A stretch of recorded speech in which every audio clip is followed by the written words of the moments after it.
Ito nakikita nyo naman ay maluwang na taniman ng pakwan. Zoom natin para yan namumulaklak na sila. Yan. Malapit na itong mamunga kasi namumulaklak na siya eh. So papagapangin na lang siya dahil wala naman ng damo. Patay na ng mga damo kasi mainit na. Dito sila kumuha ng patubig. Ngayon dahil kaunti ng tubig, mano ang gagawin dyan, mano-mano magdidilig. Ito yung pandilig nito, mano-mano.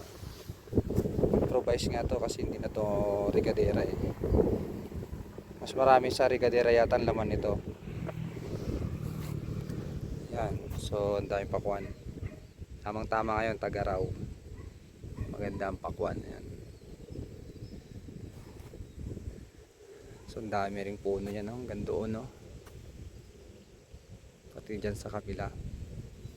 So kung makita nyo mahina ng tubig, di na nila mapatubigan dahil Tagaraw na. Kaya mano-mano nilang didiligin yan. Ayan, oh. So lakad pa tayo. Dami nilang pakwan.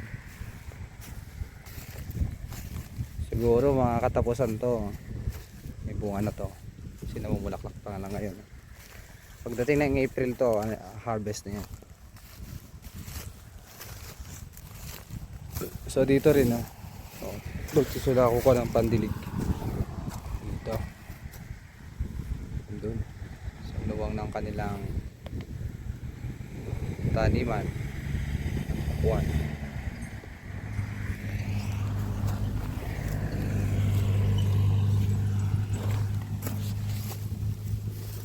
Patay na siya yung mga dayami yan ng palay.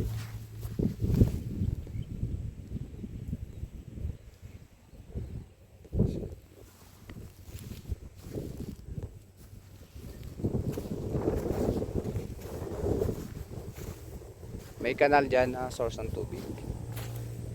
Ayan, ito yung source ng tubig nila, kanal. Mahina nga lang, napakahina.